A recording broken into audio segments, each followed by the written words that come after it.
எல்லாரும் வந்து நம்பிக்கை வச்சு அந்த இன்ஸ்டிடியூஷனுக்கு வராங்கன்னா அந்த நம்பிக்கை வந்து காப்பாற்றப்பட வேண்டியது வந்து ப்ரொசீஜர்ஸ் அண்ட் ப்ராசஸ்னால மட்டும்தான். ஆஷ்ரமுக்குன்னு ஒரு ப்ரொசீஜர்ஸ் ரெகுலேட்டரி கம்ப்ளைன்சஸ் வந்து மேற்கோள் காட்டி தான் இஷ்யூ ஸ்டார்ட் ஆகுது. அப்போ அந்த ரெகுலேட்டரி கம்ப்ளைன்ஸை மேற்கோள் காட்டி அந்த ப்ராசஸை மேற்கோள் காட்டி இஷ்யூ ஸ்டார்ட் ஆகிறதுனால தான் பிலீஃப் மேலே ப்ராப்ளம். அவங்க கன்வின்ஸ் ஆனால் அடாப்ட் பண்ணிக்கிறது தான் பிலீஃப். அதை யாரும் வேணாம்னு சொல்லலை, அது அவங்களோட இஷ்டம், இண்டிவிஜுவலோட இஷ்டம். But any regressive practice has to be avoid. ஒரு இன்ஸ்டிடியூஷன் ஒரு ரிலீஜியஸ் பிலீஃப் இருக்கவங்க தான் அங்கே வராங்க அப்படின்னு இருக்கும் பொழுது அந்த பிலீஃப் ஆகப்பட்டது should be established by process and procedure. But ஆசிரம்குள்ளே என்ட்ரி ஆகி எக்ஸிட் ஆகிறது எவ்வளோ பேர், அதுக்கான ப்ரூஃப் என்ன? அந்த ஆசிரம்குள்ளே தான் அவங்க போனாங்களா, இல்லை வேற எங்கேயாவது போயிட்டு அந்த ஆசிரமம் இருக்கேன்னு சொல்கிறாங்களா? ஆசிரமாக இருக்கிறதுனால கடவுள் வர்ஷிப் அங்கே பண்ணுறதுனால இந்த laws and regulations are not exempted. அப்போது ஒரு ரெகுலேஷனையும் ஃபாலோ பண்ண வேண்டியது ஆசிரமுடைய கடமை. அது வந்து டிவோட்டிஸும் வலியுறுத்தணும். கடவுளை நம்பி ஆசிரம் நடத்துறது ஒன்று, கடவுளை நம்பி ப்ராசஸை நம்பி ஆசிரம் நடத்துறது ரெண்டாவது மோட். கடவுளையும் நம்பணும், ப்ராசஸையும் நம்பணும், அந்த ப்ராசஸ் வந்து எஃபெக்டிவாக ஃபங்க்ஷன் ஆகுதான்றதையும் பார்க்கணும்.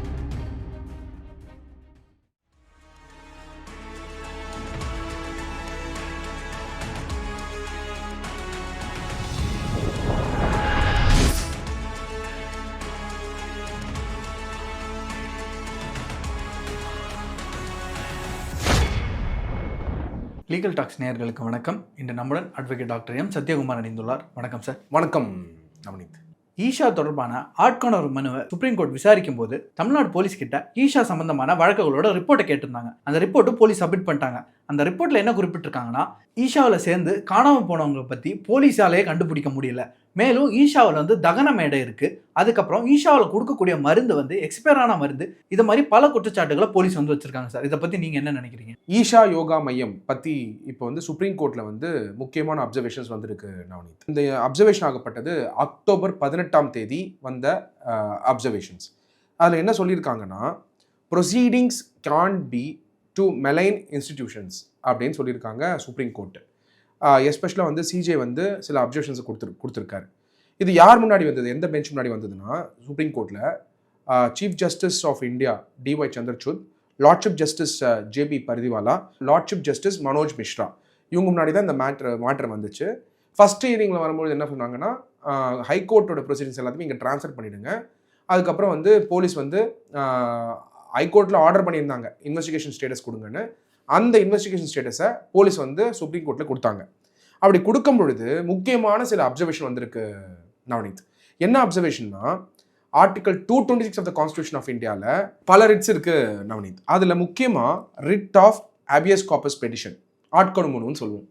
இந்த ஆட்கொணு மனுவுடைய லிமிட்டேஷன்ஸ் என்ன, பவர்ஸ் என்ன அப்படிங்கிற குறிப்பிடக்கூடிய ஒரு அப்சர்வேஷனாகவும் இந்த ஜட்மெண்ட் ஆகப்பட்டது முக்கியத்துவம் வாய்ந்தது. இதில் நீங்கள் பார்த்தீங்கன்னா exact words of the supreme court என்ன சொன்னாங்கன்னா, அந்த ஃபர்ஸ்ட் ஹியரிங்கில் the supreme court had transferred itself the habeas corpus petition from Madras High Court. I quote the exact words, the jurisdiction of the court under Article 226 while dealing with the habeas corpus is well defined and it could be unnecessary for this court to expand the ambit அப்படின்னு சொல்லி bench note பண்ணியிருந்தாங்க. இது ஒரு பக்கம் இருக்க, கிளியராக வந்து CJ வந்து என்ன சொல்லியிருந்தார் ஓரலாக, இந்த ஜட்மெண்ட்டில் பார்த்தீங்கன்னா அந்த வேர்ட்ஸ் இருக்காது, பட் சிஜே வந்து ஓரலாக சொன்னதை வந்து டிரான்ஸ்கிரிப்ஷனில் பார்க்க முடியுது, லைவ் லாவிலையும் ரிப்போர்ட் ஆயிருக்கு. அதில் என்ன சொல்லியிருந்தாருன்னா, these proceedings cannot be to malign people and malign institutions அப்படின்னு சொல்லியிருந்தார். ரொம்ப இம்பார்ட்டன்ட். என்றைக்குமே ஒரு ப்ரொசீடிங் ஆகப்பட்டது அந்த பர்டிகுலர் இன்வெஸ்டிகேஷனை வந்து பண்ணுறதுக்காக தான் இருக்கணுமே தவிர, ஒரு இன்ஸ்டியூஷன் அஸ் அ ஹோலை வந்து மெலைன் பண்ணுறதுக்கோ இல்லாட்டி வந்து மெலைனிங் த பீப்புள் ஆஃப் தட் இன்ஸ்டியூஷனோ பண்ணக்கூடாது. ஏன்னா அந்த இன்ஸ்டியூஷன் மேலேயும் பல பேர் வந்து நம்பிக்கை வச்சுருக்காங்க அப்படிங்கிற அந்த விஷயத்தையும் வந்து நம்மளால் பார்க்க முடியுது. அதை தாண்டி ஈஷா யோகா மையமுடைய அட்வொகேட் என்ன சொன்னார்னா, கிளியர்லா the two women have been told the court that they are staying at the ashram out of their choice. இந்த ஆட்கொணு மனு ஆகப்பட்டது, writ of habeas corpus petition ஆகப்பட்டது, 2 டாட்டர்ஸு அவங்க வந்து ஈஷாவில் ஜாயின் பண்ணிடுறாங்க.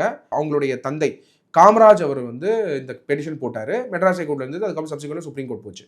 அப்படி போகும்பொழுது ஈஷா தரப்பு வாதம் என்னன்னா, அந்த 2 பேருமே வந்து அவங்க வாலண்டரிலி வில்ல தான் வராங்க, அதனால வந்து இந்த ரிட் ஆஃப் ஹேபியஸ் கார்பஸ் பெட்டிஷனை டிஸ்மிஸ் பண்ணணும் அப்படின்னு சொல்லி ஈஷா தரப்பு அட்வொகேட் சொன்னாங்க.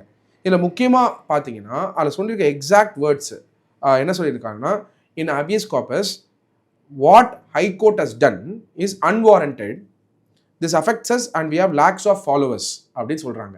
இதில் இது சொல்லும்போது தான் மெலைன் பண்ணக்கூடாதுன்னு வந்து சிஜே சொல்கிறாரு. பட் ஹவவர் இந்த ஹபியஸ் கார்பஸ் பெட்டிஷன் வந்து ஃபைல் பண்ணியிருக்கிறது ஒரு பேரண்ட்டாக ஒரு ஃபைல் பண்ணியிருக்காரு. அது அவருக்கான ரைட்ஸ் இருக்குது. அவங்க டாட்டர்ஸ் வந்து ஈஷாவில் தான் இருக்கணுன்றதையும் அவங்க வாலண்டியராக சொல்லிட்டாங்க. கொயர்ஷன் இல்லைன்னு சொல்லியிருக்காங்க at this point of time.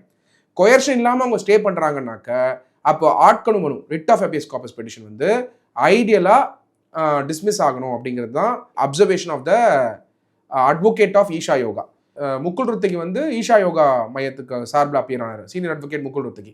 அதே வந்து senior advocate Siddharth Rudra appear ஆனது வந்து ஸ்டேட் ஆஃப் தமிழ்நாடுக்காக போலீஸ் சைடில். என்ன சொல்கிறாங்கன்னா, requested the bench to clarify in the order that the closure of the habeas corpus petition will not curtail right of the police to investigate the pending cases. However, அவங்க ஈஷா தரப்பு advocate என்ன சொன்னார்னா, object to the court making any such observation, saying that it could be misused by persons with vested interest to target the institution அப்படின்னு சொல்கிறாங்க. அதே வந்து solicitor general of India Tushar Mehta அவர்கள் central கவர்மெண்ட்டை அவங்க சைடில் ரெப்ரசென்ட் பண்ணக்கூடிய Solicitor General என்ன சொல்றாருன்னா, also backed Rottagi saying that FIRs are something other than what is reflected. If the court makes any such observation, Solicitor General said that the clickbait news articles will be published saying that the Supreme Court directed investigation against the center அப்படின்னு சொல்லிடுவாங்கன்னு துஷார் மேத்தா அவர்கள் Solicitor General of India அவர் குறிப்பிடுறாரு. கிளிக்பைட்னா என்னன்னா, supreme court வந்து investigate பண்ண சொல்லிட்டாங்க ஈஷா யோகா மையம் மேலே அப்படின்னு சொல்லிட்டு மீடியாவில் ரிப்போர்ட் ஆகிடும். அதனால் அந்த மாதிரி வந்து பெண்டிங் மற்ற இதை வந்து இன்வெஸ்டிகேட் பண்ணணும்னு சொல்ல வேணாம். It is well understood that இது வந்து writ of habeas corpus petition பற்றி தான் இந்த மேட்டரே தவிர இது வந்து இட்ஸ் நாட் அபவுட் எஃப்ஐஆர்ஸ் வந்து பெண்டிங் இருக்கோ அதை பற்றி கிடையாது இல்லையா அப்படிங்கிறத அவர் வாதம் வைக்கிறார். அதுக்கப்புறம் பெஞ்ச் என்ன சொன்னாங்கன்னு தான் ரொம்ப முக்கியம். லார்ட்ஷிப் அவங்க பெஞ்சஸ் என்ன சொன்னாங்கன்னு தான் ரொம்ப முக்கியம். Following that, the bench recorded in the order, I quote the exact words of the Supreme Court bench of the Chief Justice. என்ன சொல்கிறாங்கன்னா, we clarify that the only aspect dealt here pertains to the habeas corpus petition and that aspect of the matter alone will remain closed. அது மட்டும்தான் close ஆகும். One thing which we have made clear is that we have not commented and the High Court should not have commented on other things அப்படின்னு சொல்கிறாங்க. Court வந்து மற்ற investigations பற்றியோ இல்லாட்டி bending இருக்கக்கூடிய எஃப்ஐஆர்ஸ் பற்றியோ எந்த கமெண்ட்டும் கோர்ட்டு கொடுக்கலன்றதை கிளாரிஃபை பண்ணிடுறாரு. இது எதுக்காகனா, நாளைக்கு வந்து சுப்ரீம் கோர்ட் வந்து மற்ற கேஸை இன்வெஸ்டிகேட் பண்ண சொன்னாங்க அப்படின்னு வந்துடக்கூடாதுன்றதுக்காக இந்த பாயிண்ட் ஆஃப் கிளாரிட்டி வந்து சுப்ரீம் கோர்ட் கொடுத்துட்டாங்க. ஹவவர் சித்தார்த் ருத்ரா அவர்கள் senior advocate who is appearing for the state of Tamil Nadu ஒரு இம்பார்ட்டன்ட் அப்சர்வேஷன் சொல்லியிருக்காரு. என்ன சொல்லியிருக்காருன்னா, certain regulatory non-compliances were noticed. Point number 1. Point number 2, there is no internal compliance committee constituted. மூணாவது, x-ray machine as an expired licence. X-ray machine as an expired licence அப்படின்னு சொல்லியிருக்காரு. இதில் முக்கியமாக பார்க்க வேண்டியது என்னென்னா, நவநீத் கவர்மெண்ட் ஆஃப் தமிழ்நாடு சைடில் ஸ்டேட் ஆஃப் தமிழ்நாடு ரெப்ரசென்ட் பண்ணி சித்தார்த் ருத்ரா அப்பியர் ஆகிறாரு. அப்படி பார்க்கும் பொழுது இதில் சொல்லப்பட்டிருக்க 3 விஷயங்கள் ரொம்ப இம்பார்ட்டன்ட். ரெகுலேட்டரி நான் கம்ப்ளைன்ஸ் இருக்குது. அதாவது என்னென்ன ரெகுலேஷன்ஸ்லாம் வந்து ஆஷ்ரம்க்கு அப்ளிகபிள் ஆகுமோ அதில் இருக்கிற ஒரு பாயிண்ட்டை இம்ப்ளிமெண்ட் பண்ண வேண்டியது ஆஷ்ரமோட ரெஸ்பான்சிபிலிட்டி. போன வீடியோவில் கூட சொன்னது அதுதான். எல்லாரும் வந்து நம்பிக்கை வச்சு அந்த இன்ஸ்டியூஷனுக்கு வராங்கன்னா அந்த நம்பிக்கை வந்து காப்பாற்றப்பட வேண்டியது வந்து ப்ரொசீஜர்ஸ் அண்ட் ப்ராசஸ்னால மட்டும்தான். இப்போது ஒரு இன்ஸ்டிடியூஷன் ஒரு ரிலீஜியஸ் பிலீஃப் இருக்கவங்க தான் அங்கே வராங்க. அப்படின்னு இருக்கும் பொழுது அந்த பிலீஃப் ஆகப்பட்டது should be established by process and procedure. அதுதான் நம்ம லாஸ்ட் டைம் வலியுறுத்திருந்தோம். நிறைய பேர் என்ன நினச்சிட்டாங்கன்னா, நம்ம சொல்கிறத வந்து தவறாக நினச்சிக்கிட்டாங்க. அது அப்படி கிடையாது. ஒரு இன்ஸ்டிடியூஷன் பொழுது ப்ராசஸ் அண்ட் ப்ரொசீஜர் எஸ்டாப்ளிஷ் ஆகிருந்தால் தான் அந்த பிலீஃப் ஆகப்பட்டது சாலிடாக வந்து வளர்ந்துக்கிட்டே போகும். இல்லைனா அந்த ப்ராசஸை கொஸ்டின் பண்ணும் பொழுது பிலீஃப் வந்து ப்ராப்ளம் ஆகும். அதனால் ஈஷா மையத்துடைய டிவோட்டீஸு பண்ண வேண்டியது ரொம்ப இம்பார்ட்டன்ட் திங். அங்கே நடத்தக்கூடிய மெடிடேஷன், அங்கே நடத்தக்கூடிய religious programs or even yoga ப்ரோக்ராம்ஸை வந்து அட்டன் பண்ணி அதை வந்து அவங்களுடைய நலனுக்காக எடுத்துக்கிறது ஒன்று. அது எல்லாமே ப்ரொக்ரெசிவ். ஏதாவது ரெக்ரெசிவாக இருந்தால் அதை சிந்திச்சு அவங்க கன்வின்ஸ் ஆனால் அடாப்ட் பண்ணிக்கிறது தான் பிலீஃபு. அதை யாரும் வேணான்னு சொல்லலை, அது அவங்களோட இஷ்டம், இண்டிவிஜுவலோட இஷ்டம். But any regressive practice has to B avoided அப்படின்னு சொல்லும் பொழுது எல்லாமே ஒரு ப்ராசஸ் ஓரியன்டாக இருக்கணுங்கிறது தான் பாயிண்ட். அப்படின்னும் பொழுது இந்த மாதிரியான ஸ்பிரிச்சுவல் ஆர்கனைசேஷன் வந்து 100% லா கம்ப்ளைண்ட் ப்ரொசீஜர்ஸை எஸ்டாப்ளிஷ் பண்ண வேண்டியது ரொம்ப ரொம்ப இம்பார்ட்டன்ட். எஸ்பெஷலாக ஈஷா யோக மையத்தில் பண்ணக்கூடிய ப்ரோக்ராம்ஸ் எல்லாமே பார்த்தீங்கன்னா ஈஷா யோகா மையம் ஆஷ்ரம்குள்ளே பண்ணுறாங்க.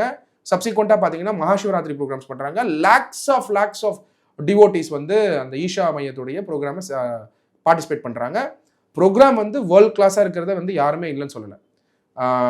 சத்குரு ஜக்கி வாசுதேவ் அவர்கள் பண்ணக்கூடிய ப்ரோக்ராம்ஸும் வந்து அவங்க ஃபாலோவர்ஸ்க்கு வந்து பிடிச்சிருக்கிறதுனால தான் அங்கே வராங்க லேக்ஸ் ஆஃப் பீப்புள். அதுவும் இல்லைன்னு சொல்லலை.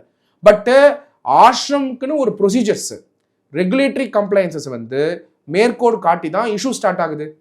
அப்போ அந்த ரெகுலேட்டரி கம்ப்ளைன்ஸை மேற்கோள் காட்டி, அந்த ப்ராசஸை மேற்கோள் காட்டி இஷ்யூ ஸ்டார்ட் ஆகிறதுனால தான் பிலீஃப் மேலே ப்ராப்ளம் வருது.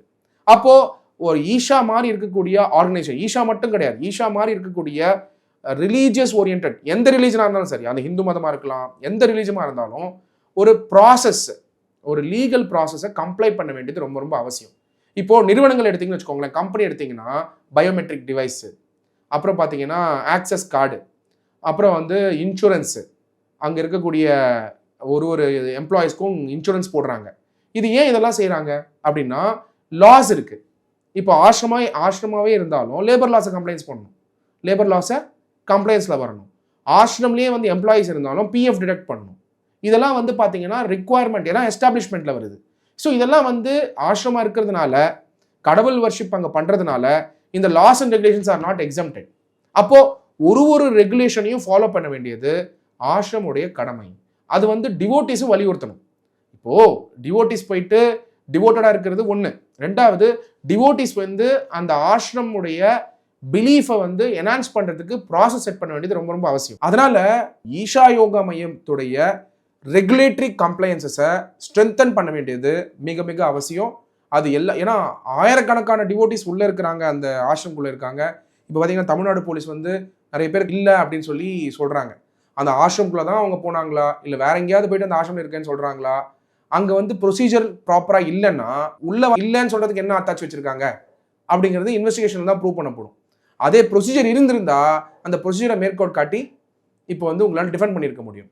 ஸோ அதனால் வந்து procedures are very very important. ஒரு ஆர்கனைசேஷன் ஆயிடுச்சுன்னா யார் வரா யார் போகிறா, அவங்களோட பேக்ரவுண்ட் என்ன, வந்து போகிறவங்களோட பேக்ரவுண்ட் என்ன, டியூ டெலிஜென்ஸ் சொல்லுவோம், இதெல்லாம் பார்க்க வேண்டியது ஒரு ஆர்கனைசேஷனோட ரெஸ்பான்சிபிலிட்டி.